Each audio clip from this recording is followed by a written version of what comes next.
Welcome to the Wellness Revolution podcast. Welcome again to the Wellness Revolution. Today, we're going to talk about healthcare and why healthcare is screwing you up. I'm with one of my friends who's a fellow practitioner, and we were chit-chatting about why people are not getting results in America, and there's a healthcare debate and insurance and blah, blah, blah. So I said, we need to do a video and put this into the podcast and give a little bit of education of what us as practitioners see our patients and clients doing that's just like screwing them up. So Nisha Chellam, an internist in Ohio. And so if you're anywhere in Ohio, get in your car and drive to our practice. You want to be. But I'm going to tell you, she doesn't take anybody. If you're not serious, she ain't taking you. And what does it take to be somebody who's serious, somebody who's ready to implement and get results? And we're going to talk about, if you think that want to implement, get results and change, we're going to talk about that mindset, as you see in the back, the mindset of what's going on in America and why America's getting sicker. We have a healthcare crisis. I don't care what plan we put in, it's not going to fix it, and America's going to get sicker. If you want to stay in that population, wonderful. But if you want to be well, here's what you got to do. Dr. Nisha Chellam, welcome to the Wellness Revolution. Hi, Veronica. How are you? I'm doing great. So we're just chit-chatting about why people are having a problem, what's going on. We're having this big healthcare debate. Right. First, I want to know, what's your take on the healthcare debate? So, a lot of the problems with our healthcare is we're looking outside for some solutions, right? I tell people 365 days of the year, you're with yourself. The one day that you come to the doctor, somehow the doctor or the medical system is responsible for your health. And if you ask people, what does it take to be healthy? We do dinner talks, we do talks all the time, and we try to educate the community. I always ask this question, what is wrong with our health? And they say, well, it's the GMO foods, it's the pesticides. And I said, does everybody here know what it takes personally to get healthy? And people say, yeah, you got to exercise, you got to eat right. And I said, do we do this? And everyone says, no, not really. We try to, but we don't really put our effort into it. And when you ask them, what is the reason? Always the questions, the problems that they face is there's not enough time. We cannot cook. I have to work. I have so many other responsibilities. So it's easy, it's convenient to buy food on the go.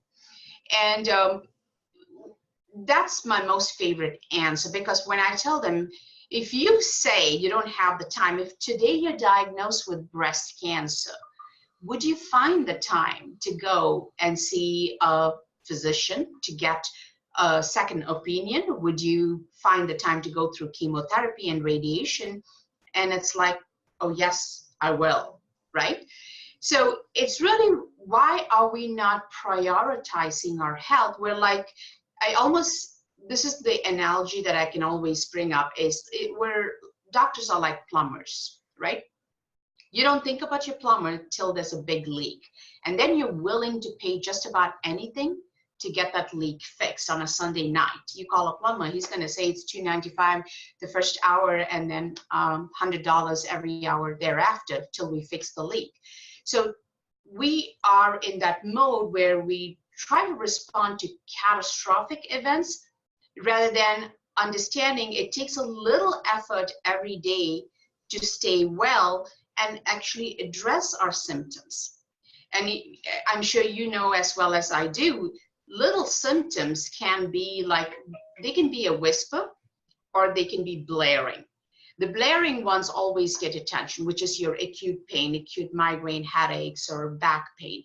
But the whispering symptoms, like an occasional heartburn or occasional stomach issues, or even people getting to tolerate, they go out to eat, they tolerate the fact that they have to find a bathroom soon after a meal because they have what is called irritable bowel. Now, those kind of symptoms are actually serious or they kind of are signals that something more serious is going to happen. And it's at that time you want to nip it and say, hey, why am I having it? Rather than saying, I'm going to take a couple of Tums, I just have a little heartburn, and I'm going to avoid spicy foods. So I think we really need to change how we think about our health. And that's one of the things that keep it a priority. Just like how you would like to look good when you're going out, you want to put on some good clothes, do your hair, do your face, look presentable. I think really taking care of your insides by putting in the right things in your body and taking that time out for exercise is something that I really believe people should start doing. And we all know that we have to do it. And I don't know what has been your experience. Do you feel that's one of the things? Oh yeah. So it's about maintenance. Yes. And I tell people about it's maintenance. And so we're talking about cars you got to maintain. And Right. Everybody who has their car, there's a couple things that are common to pretty much, if you're doing it legally, Right. you have to, number one, you have insurance. Right. And then also there's a maintenance plan. And Right. when you go to the maintenance plan, it's funny, my car's in getting it the recheck today. It's in its yearly check, the emissions, all that. And Right. so in the yearly check, what happens? You bring it in, I know baseline, it's going to be X dollars. Then he looks over my car and he says, here's what I've found.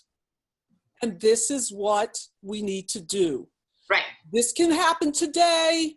If you don't fix it today, I think you can go a little longer with this one, but this is what we got to do today. And here are the normal maintenance things that we should do based on the amount of miles that are on your car. And I say, okay, my car has 150,000 miles on it.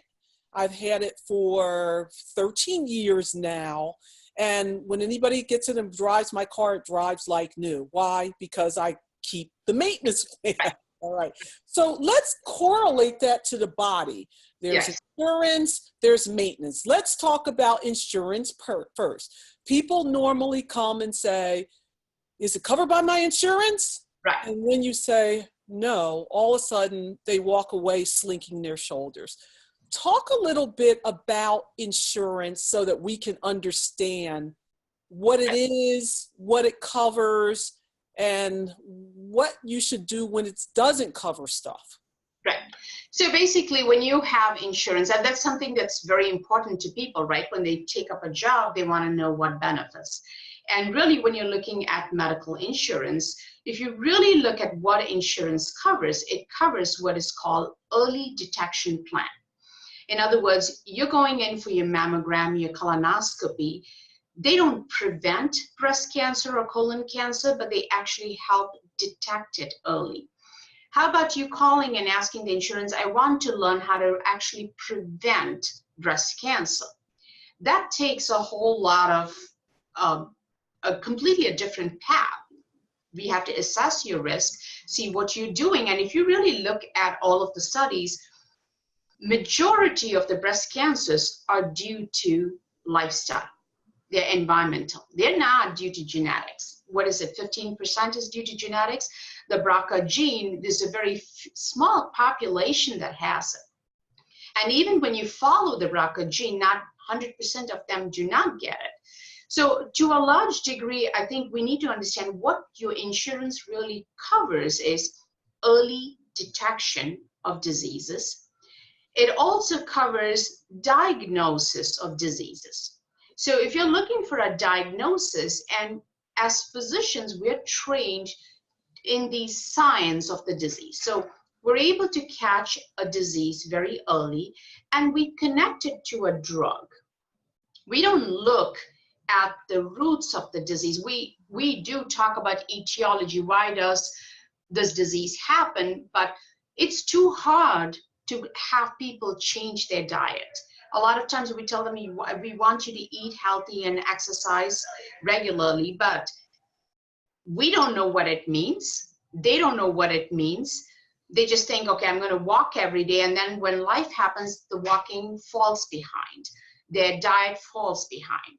And the only thing that's left that's stable in their life is the pill that you have given for their blood sugar or for their high blood pressure or the cholesterol. And it gives them the false notion that they are protected somehow from the progression of the disease or the inevitable endpoints of the disease. And we know a lot of people who will just get diagnosed with the disease, be given a drug because that's what their insurance covers, and you're on a statin drug, you're on a high blood pressure drug, and yet you land up having a heart attack or a stroke. At that point, there's nothing much the medical system is going to say. That's the standard of care. We've provided the standard of care. Nobody ever comes and asks us, hey, did you talk about diet and exercise, and what did you do about it? There's not much. Did you talk about stress management? We don't. We tell people you got to handle your stress a little better, whatever that means. So I think to a large degree, insurance, just like in your car, when you take it for maintenance, you realize there's a certain amount of budget that has to be set aside for a car that has 150,000 miles. We need to set aside a budget for our health. A mammogram, when you pay cash, is $99. We're all everyone is running their mammograms through insurance, and that's why it gets so expensive. Our maintenance should be for us to take care of our health on a regular basis, take care of our maintenance, seeing our doctor for an annual physical. When you actually look at it in the healthcare system, the doctors are probably the least expensive. I mean, Here's the thing. People say, but I can't afford it. What do you say when people say, but I can't afford it? I don't have it in my budget. Now, I laugh when people say they can't afford it because I see them with their smartphone in their hand. That's the latest and greatest iPhone or Samsung S8 or whatever, which I didn't pay for because I know how I'm like, this is ridiculous, which I know costs $600, $700, $800. So people say I can't afford it. And the Disney vacation, which costs about $6,000, is afforded by your average family. I can't afford it. And well, you're able to go out and get that Starbucks every day at $6. What do you say? Now, I think this in my head. I'm not always saying it because I just, people buy what they want and beg for what they need. But when people say they can't afford it, how do you help them readjust to understanding that they can't not afford it? They have to do it. So I always ask them, can you afford to have a disease? If that's something you can afford, then wellness is not for you. Now, when you have a disease, for instance, a patient who gets diagnosed with breast cancer, at the end of the first year, you're really having spent $125,000 just for the treatment, but each of your chemotherapy treatments, it comes down to almost 20 to 30% of that is your out-of-pocket expenses, number one. A hospitalization for 5 days for a stroke is close to $125,000 to $200,000, depending on how much testing and how many specialists saw you. And there's a certain amount out-of-pocket expenses. Now, if you've got one of those double, triple coverage insurances, I will tell you it's cheaper to have a disease than actually get well if you want to look at it that way. So taking medications on a regular basis, making sure every vacation you're carrying out extra baggage just for your medicines, making sure you know where your doctors, it's almost like the stress of having the disease is more when you look at it in the long run. And people feel like, oh, I'm taking my blood pressure medicine costs me only $5. Right now it does. The number of my Medicare patients that go into what is called the donut hole, where they shell out about $700, $800 for almost 3-4 months of the year, is absolutely, alarming, really, to speak of. And during that time, they make adjustments to their medicine. They don't take their medicines properly. So to a large degree, their disease is not under control. And you feel like, why do I feel so crappy despite taking all the medicine? So insurance really covers catastrophic events, but not fully, only 80%. You still have to pay 20%. And those catastrophic events that you could have prevented, it's something, it takes your life away. I mean, literally, you are doing nothing but paying hospital bills for 2 to 3 years after a hospitalization. And a lot of people really file for bankruptcy. If you really look, a good 70%, right, file for bankruptcy. And personal bankruptcies are due to exorbitant medical bills, and many of them are insured. We don't think of it that way because a lot of times we don't think something catastrophic can happen to us, number one. Number two, when we have to change, it's a changing of habits. It's changing of habits that don't serve you to changing to habits that actually serve you. And that's not easy. And people like you and me who have coaches, we know how much we have to work to change our existing mindset and habits. And honestly, that's what the medical system needs to work with. This is what I tell people. In an ideal medical system, you have a heart attack, you go through the ER, you get a stent put in, you're in acute care for 24 to 48 hours to make sure you're stable, you're not having any arrhythmias following the heart attack. But the next day, you need to be moved to what is called a sanctuary, where they actually look at the real reason why you had the heart attack. They change your lifestyle. They change how you manage stress. You have a yoga instructor, you have a kitchen. They change how you look at food and educate you on all of this.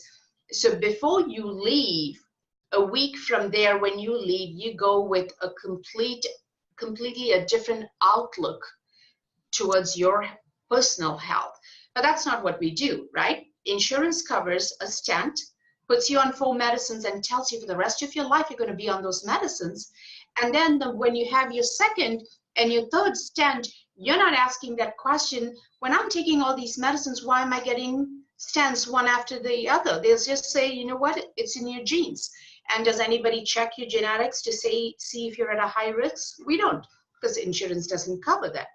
So to a large degree, I think people say, oh, insurance doesn't cover it and it's expensive to get it. But I will say that 23andMe is relatively inexpensive. If you go out and just get it on the internet, it's $199 to get everything sequenced, which many practitioners can use. But I don't know if Dr. Chellam has this, but she can get this.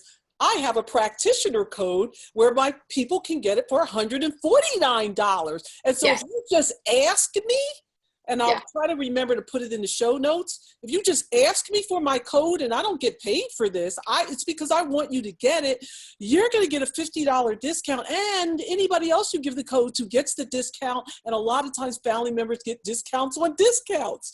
Yeah. So it's not expensive to get this stuff done. It's just, do you value it? And then once you get it done, what are you going to do about information? And this is when we're going to go into the next segment we're going to talk about, which is about information overload, because everybody has a medical degree from the University of Google these days, and very good friends with Dr. YouTube talk about information overload.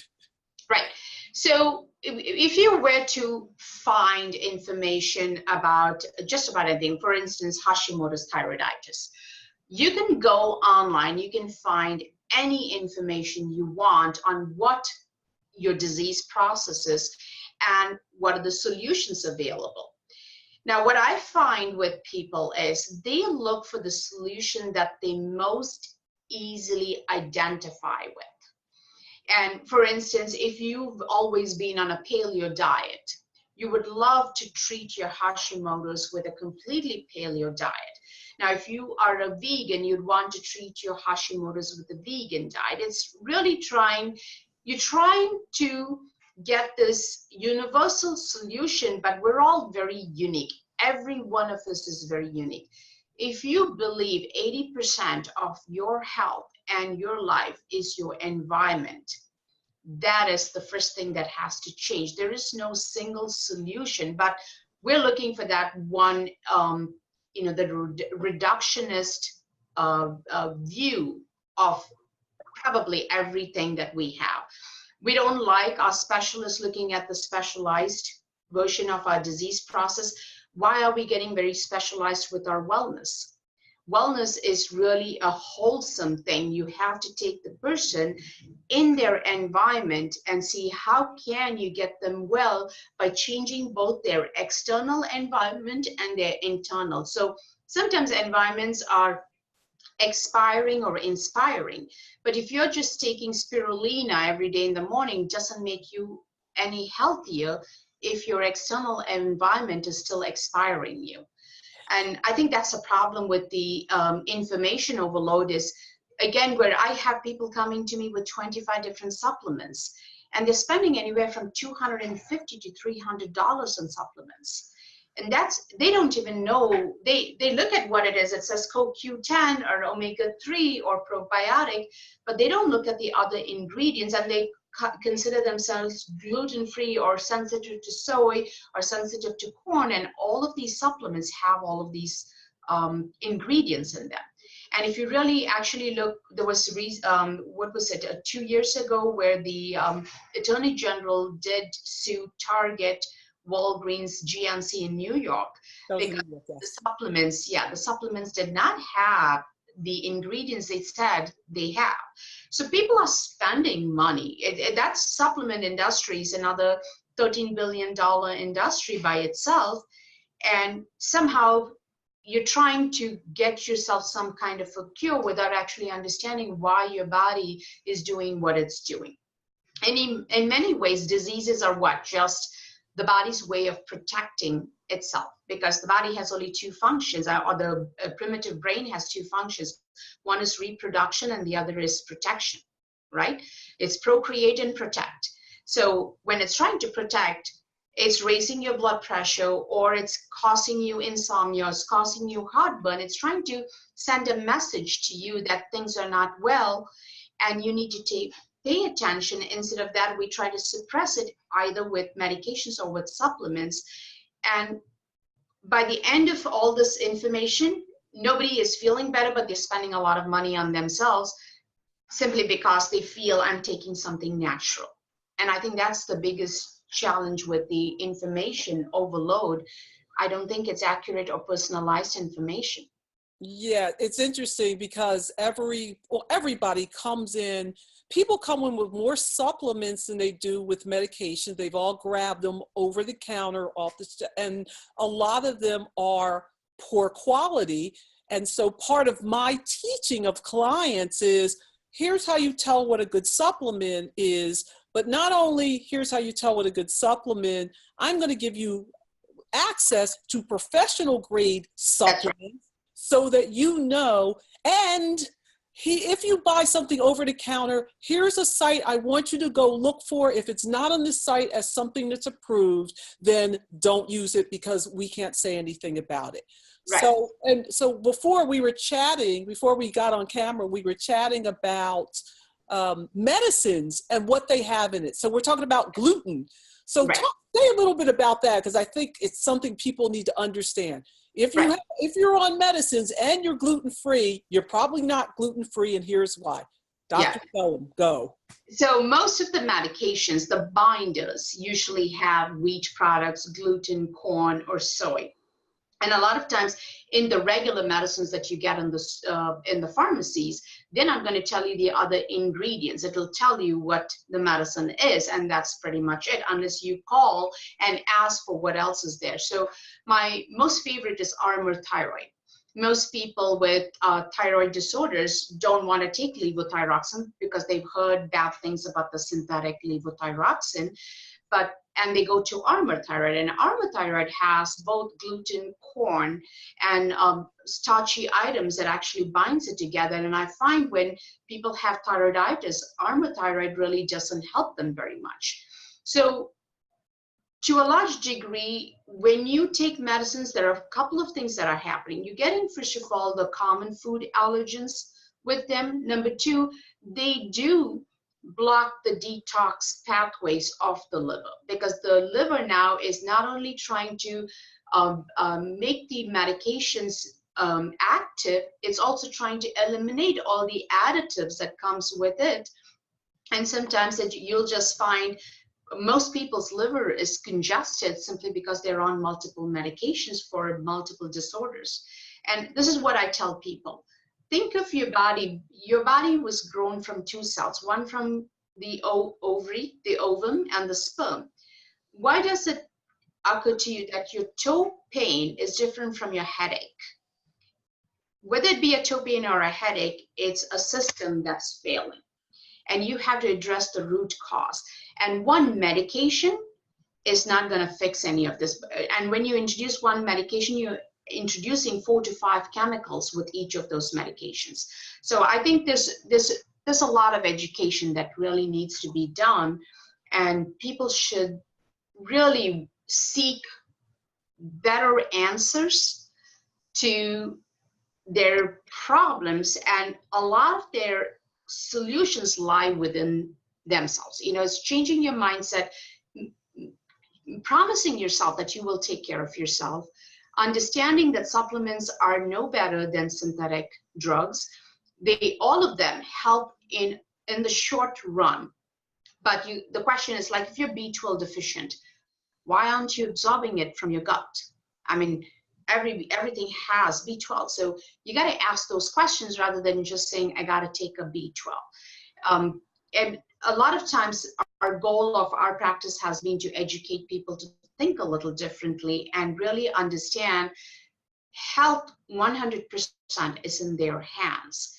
The medical system just helps them in an acute crisis, but long-term maintenance is really up to them and their environment, if that makes any sense. Yes, wonderful. So let me just talk a little bit, because we work similarly about, and you mentioned this at the beginning, you know, you have a coach and you went like that. And I tell people, I'm not your doctor, I'm your coach.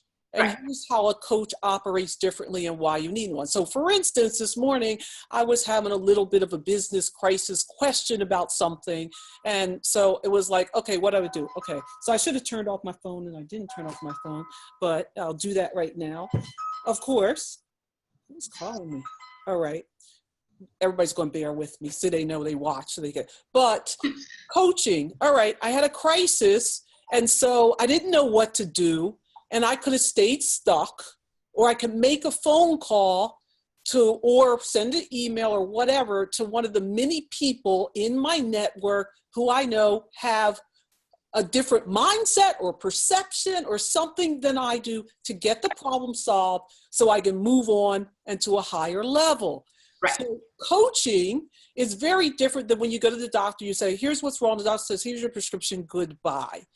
Coach. So explain to the audience why they need to consider, you can keep your primary care doctor, but adding on a coach, and maybe not just a coach that's a normal health coach, but a doctor who is your coach. Because I tell people, I'm your Uber coach. I know about that stuff over there, but I know about this, and this.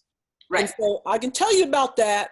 I understand what's going on in that. And if you need me to talk to your doctor so your doctor will be on board, I can talk your doctor's language too, if you need that.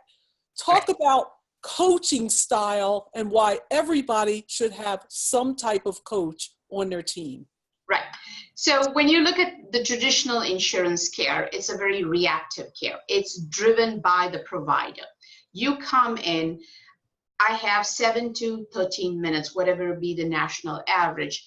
My job is to diagnose the disease. I know the disease very well, and I treat the disease. I'm still practicing standard medicine. But whereas when you go into a coaching atmosphere where you're coached back to health, there are so many aspects. Like I've told you this, but the external environment has to change in addition to your internal environment.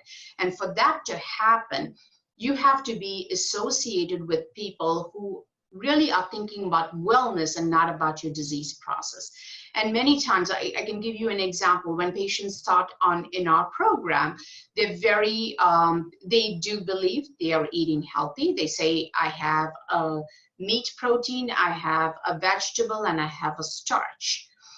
And I don't know where that came from, that is actually healthy for everybody. And when I do the genetic testing, if I find somebody is an apolipoprotein E 4x4, which means they have I put it this way. I tell them, you're more a gatherer than a hunter. So if you're a gatherer, then you need to get this switched over. So if I'm switching over somebody's way of living, it's not easy. You know, you're here and I have to take you to where, like most coaching classes, they say, where magic happens. Each time I drag you there, you're going to snap back. And this is what a coach does, is keeps you on track to get to where you need to be. And a lot of times our mind, remember, its job is to protect and procreate. The job of the brain would be, hey, you're making a change. That means there's a lot of energy being expended, and I need to get you back to where you're comfortable. And you're going to keep snapping back to where you're comfortable. And if you continue to do what you've done, you're going to continue to get what you've gotten. And our job is to get you to a new place so you're thinking differently. And each time, and I have to get you to a point and then get you better than there. And each time you will need somebody to walk you there, because then it's less difficult. It's less, what can I say, stressful, because you're not doing it on your own. You're not just looking at Dr. Google and then you try something for 2 weeks and then you snap back because it didn't work. Here, through this journey, we'll tell you why something is not working, or that you're on the right track, because we know as professionals how to monitor somebody's progress, which is very difficult. And as a physician who does wellness, the good thing is I'm able to actually get blood work that gets my patient engaged in their own care. I mean, what good does it do to tell somebody, oh, your cholesterol is high? They don't feel any different. You give them a statin, they don't feel any different. But when I show them a red, yellow, and green, and I tell them, hey, you're in the red and we want to get you to the yellow zone and eventually to the green zone, and this is what you're going to be doing, they're engaged. It's almost like after 6 months, my patients know how to read their own blood work. They're engaged. They kind of want to get better because they see, and as those numbers change, their well-being changes too. And I think that's what a coach does, is really educate you. So it's almost like going to school to learn about yourself, learn about how to take care of you. There is no manual for it, but you take care of you. And that's what the coach does, is help you learn about yourself, if that makes sense. Yes, so everybody knows those are my dogs, Artemis and Apollo, my protection. They know they can't. You know, everybody who listens, and sometimes they come, I'm in place and they come across the screen, but not today. They're downstairs like something's happening. But anyway, yes, okay. So I wanted to highlight what is different about working with a practitioner that works in a coaching style. And you've also got to highlight about that when we're working in a coaching style, we need a lot more time. And so there's no 7 or 8 minute visits. Generally, when people see me, it's a minimum of 30 minutes, if not 45 minutes to an hour, because when you walk away, I got to make sure you understand whatever concept it is so that you have a little bit, if not a lot of idea of how to actually implement a change that'll be able to stick with you. You're understanding why you're doing it. You got all the background. So when we say, this week we're doing this, here's why, here's the background, and here's the strategy to do it. And then as the coach, when you run into an obstacle, and you will run into an obstacle, we've developed a relationship with you where this is not about you didn't take your medicine, so that's why you're not. No, you're running into an obstacle, whether it be something didn't work for you, something made you feel bad, or something happened in life that made you fall off track. When you come back to us, then we can deal with whatever happened so that when that life crisis happens again, you don't do something that's going to hurt you, because that's what life happens. When you say, people say, I don't have time, it's too busy, we don't know how to do this, that. We've gotten you through those hurdles so that when the crisis happens, all of a sudden you've develop those habits. And that's what happens. I find that's what happens when people spend time in my program. It's 90 days or 6 months, depending on where they are in the beginning. They, by the end of that time, by the end of just like, 3 to 5 weeks, because that's, it takes about 21 days to develop a habit. Those first 3 days, oh my God, everybody wants to quit. But about 3 weeks, they're feeling really good, but they don't understand what has happened. People, what has happened is you have already, it takes about 21 days to develop a habit, and your brain changes in about 6 weeks. So this is why when you have somebody that's coaching you through and getting you there, and we're doing this, we're healthy. We want to see you healthy. We're healthy. We're not just telling you to do this because we're telling you. We're healthy too. And that's another important point. Make a point about choosing your practitioner. You don't want somebody that just tells you how to be well. You want somebody that in their life, in their office, and in how they do everything is about being well. Talk about that. So that's a very, what can I say, a tricky subject. A lot of times when you look at, in general, medical practitioners, I think it's the most stressed out profession. And you'll find, like, whether you go to the ER or whether you go to a hospital where the hospital is, many of them are drinking Diet Coke. They look very stressed. They look like they haven't had time for themselves.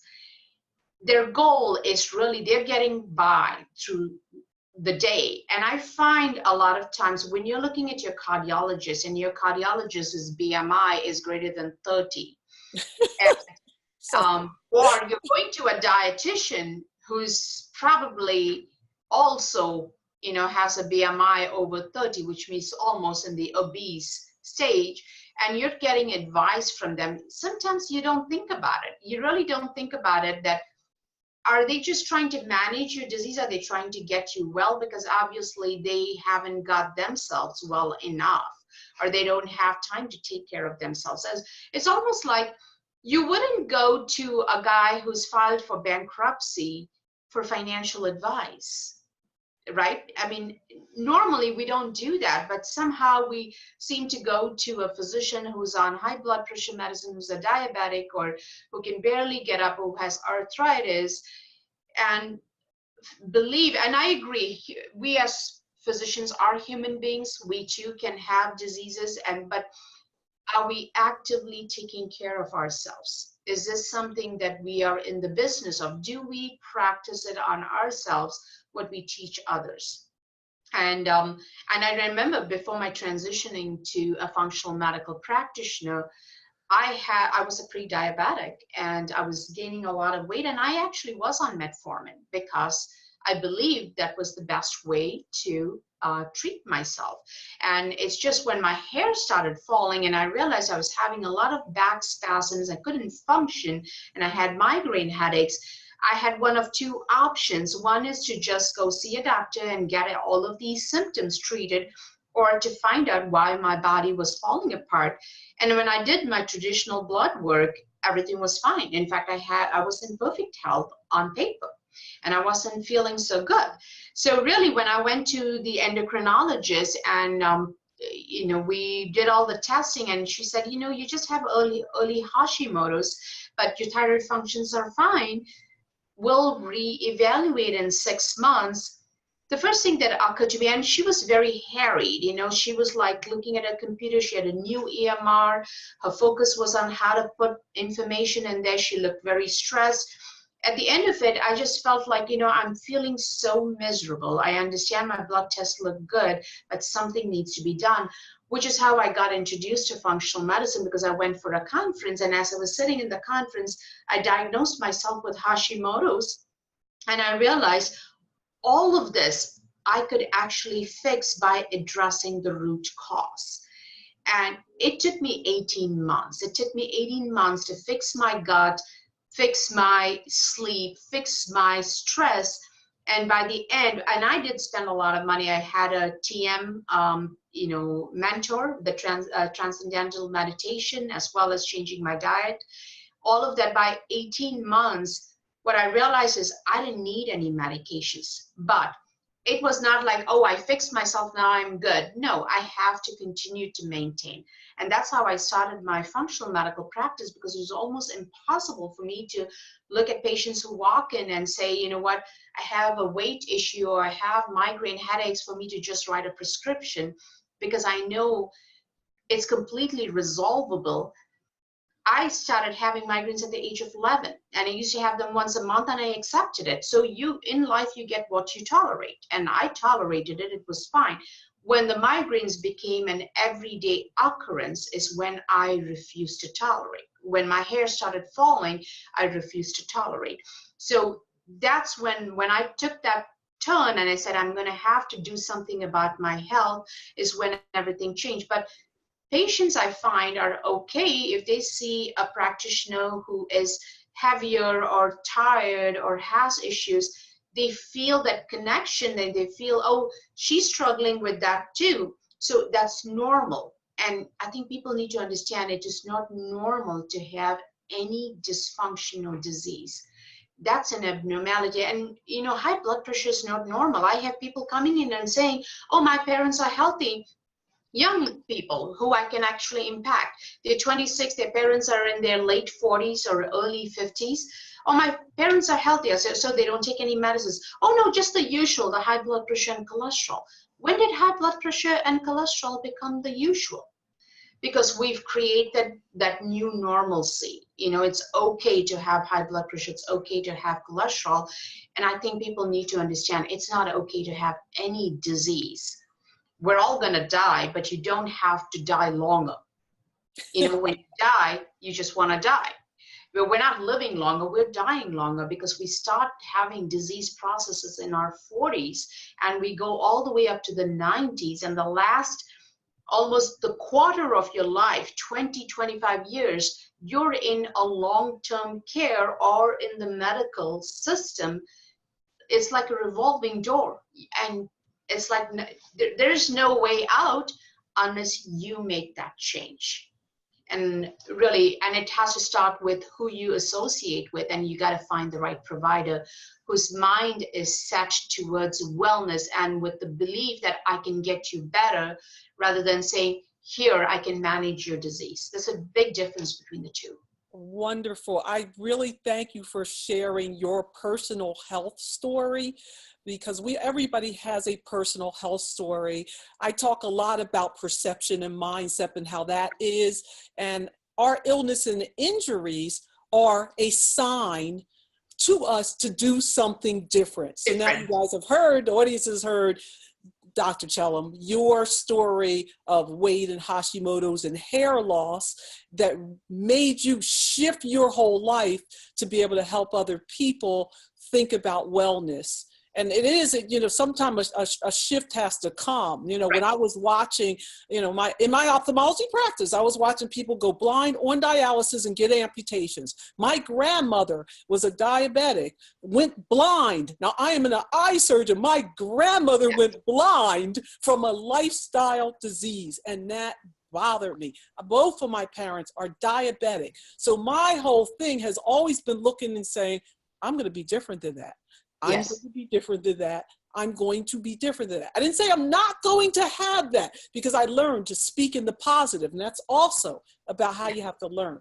So there is mindset, perception that's important. And the reason why I do these interviews is because somebody's going to see it and say, yes, I need to do this different. I need to change. And what people have to understand there are qualified, credentialed, well-trained practitioners out there that know how to reverse all kinds of diseases, because every disease out there, including cancer, has been reversed, and not necessarily with medications, holistically. I got to tell you, the longer I follow, I see people that were on their deathbed, who are standing there telling me their story, and I can't believe it. And those are the kind of people I look to have on my show, so people can understand that it wasn't the statin, it wasn't the metoprolol, it wasn't the Armour thyroid that got them better. It was learning these principles about how to get to the cause of the cause, and that you are a whole person. You have to deal with body, mind, and spirit, all three simultaneously to be able to get well. Right. So Dr. Chellam, it was such a great interview. Give us your website, tell us how we can find you for people who are around. And sometimes I had clients fly from other places to see me because they like to be. So where can people find you?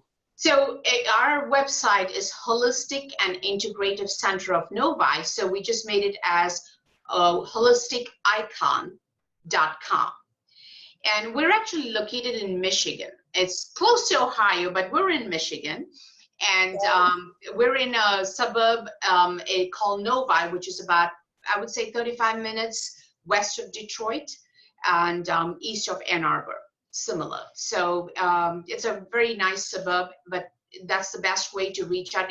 And I would really recommend people coming to our website. We're going to have a lot of our talks posted on the website if they want to know what we actually do and how we approach it differently.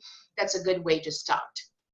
And if you want my telephone number, I can give it to you if you want to put it in there, or I don't know how you. Feel free to say your telephone number. I hope I remember it. 248-773-8640. So again, they can call, and my staff is actually very well trained. They really believe in what we do. So it's a great team that we have here. Wonderful. Dr. Nisha Chellam, thank you for the interview. Thank you so much for the opportunity. Really appreciate it, and really enjoyed talking to you. Thanks. Thank you for listening to the Wellness Revolution podcast. If you want to hear more on how to bring wellness into your life, visit drveronica.com. See you all next week. Take care.